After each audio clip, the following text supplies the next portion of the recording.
আসসালামু আলাইকুম, ওয়েলকাম করছি রিয়াসাদ আজিম।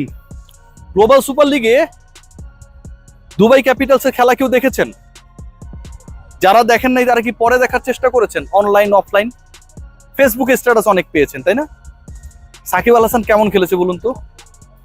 হারজিত নিয়ে কথা বলবো না, সাকিব আল হাসান কেমন খেলেছে সেটা আসলে আপনার বা আমার বলার কিছু আসে যায় না, এটা পুরো বিশ্বের মানুষ বলবে। গ্লোবাল সুপার লিগে টি-20 বিশ্বকাপ, ইনফ্যাক্ট কাইন্ড অফ ফ্র্যাঞ্চাইজি বিশ্বকাপ, সেখানটায় বাংলাদেশের প্রথম প্রতিনিধি হিসেবে তিনি, যেহেতু এবারের আসরে এখন পর্যন্ত রংপুর রাইডার্স নামে নাই, আমি যখন এই ভিডিওটা বানাচ্ছি সাকিব আল হাসান নামলেন, দলের হয়ে হাইস্ট রান করলেন, 160-এর কাছাকাছি স্ট্রাইক রেটে ব্যাট করলেন, এবং সেই সাকিব আল হাসান এই কাজটা করে দেখালেন একই সময়ে যখন বাংলাদেশ দল শ্রীলঙ্কার বিপক্ষে খেলছিল। যখন বাংলাদেশ দলের আগামীর মহাতারকরা 29 বলে 32, 11 বলে 6 রানে বেশি করতে পারছিল না, যখন বাংলাদেশ দলের মহাতারকারা ব্যাটিং কম্বিনেশনে কখন কাকে খেলাবেন না এই ডিসিশন নিয়ে কনফিউজ হচ্ছিলেন, এবং অনেকেই ভাবার চেষ্টা করছিলেন ট্রানজিশনাল পিরিয়ড, সাকিবরা গেছে, সাকিবরা আসবে, ঠিক তখন সাকিব আবারও জানান দিলেন মহাতারকা আসলে তিনি একা।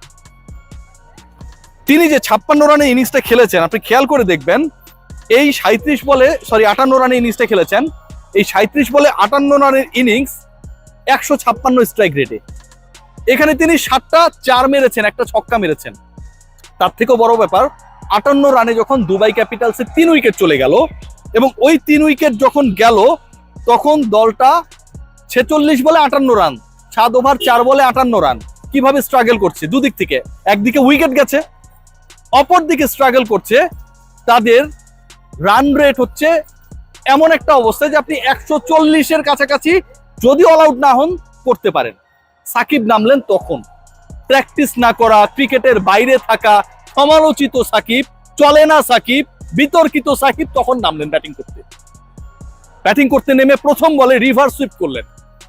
বাংলাদেশের খেলা দেখার পাশাপাশি সাকিবের খেলাটাও ফলো করছিলাম, যদিও সাকিবকে নাকি আমি অনেক অপছন্দ করি। দ্বিতীয় বলে তার বিপক্ষে অ্যাপিল হলো, আম্পায়ার আউট দেন নেই, পাকনা টিম তার বিরুদ্ধে রিভিউ নিলেন, সাকিব বেঁচে গেলেন বললে ভুল হবে, এটা তো আউটই ছিল না। এরপর থেকে সাকিব যে কাজটা করে দেখিয়েছেন, 5 নম্বরে নেমে যে কাজটা করে দেখিয়েছেন, আমাদের নাইম শেখরা সেই কাজটা করে দেখাতে পারেন না, আমাদের লিটন কুমার দাসরা সেই কাজটা করে দেখাতে পারেন না, আমাদের মেগাস্টাররা সেই কাজটা করে দেখাতে পারেন না। ভাবতে পারেন একজন ক্রিকেটার সকল ধরনের ক্রিকেটের বাইরে, বোলিং অ্যাকশন প্রশ্নবিদ্ধ, পাকিস্তান সুপার লিগে চান্স পাওয়ার পর শূন্যতে আউট হয়ে গেছেন, কি পরিমাণ মেন্টাল স্ট্রেসে থেকে একজন ক্রিকেটার, এবং ওই টিমের হয়ে যখন খেলতে নামলেন সেই টিমটাও একটা বিশাল স্ট্রেসে তাকে ফেলেছে, অপরাজিত ইনিংসটা খেলতে পারেন, 160-এর কাছাকাছি স্ট্রাইক রেটে খেলতে পারেন। Dubai Capitals, Delhi Capitals, Dubai Capitals, এগুলো হচ্ছে সেম ফ্র্যাঞ্চাইজির দল। সাকিব আল হাসানকে যে দলে ভিড়িয়েছে এটা কিন্তু কোনো লাল্লু পাঞ্চুর দল না, বুঝে শুনে ভিড়িয়েছে, সেখানটায় তিনি তার প্রতিদানটা দিলেন। বাংলাদেশে সবার সাকিবের ইদানিং ক্রিকেটীয় প্রজ্ঞা নিয়ে, মেধা নিয়ে কথা বলতেও যেন আপত্তি, হিসাব করে সবাই কথা বলে। আমি দেখি ব্যাপারটা, আমি বলি টুকটাক, বাকিরা কেন যেন খুব হিসাব করে কথা বলে। ভাই, এই সাকিব আল হাসান হয়তো অচল, হয়তো চলে না, আপনার বা কারো ডিসিশনে মনে হয় যে সাকিবকে নিয়ে আর কিছুই হবে না, বয়স হয়ে গেছে, সেই সাকিব আল হাসান কতটুকু কিভাবে করে দেখাতে পারেন যখন একই সময়ে স্পোর্টিং উইকেটে 200-250 রান হতে পারে এরকম একটা উইকেটে বাংলাদেশের ব্যাটাররা প্রথম 6 ওভারে 54 করার পর পরের 6 ওভারে করতে পারে মাত্র 23 রান।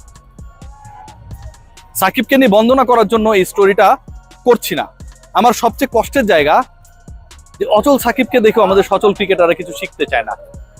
বাংলাদেশ দল যখন শ্রীলঙ্কার বিপক্ষে বাজেভাবে পরাজিত হলো, তারপরে নিজেদের ভুলগুলো দেখার সাথে সাথে, রিপ্লেতে বারবার দেখার সাথে সাথে দয়া করে একটু প্রিয় সাকিব ভাইয়ের ইনিংসটাও দেখে নিন, কাজে লাগবে।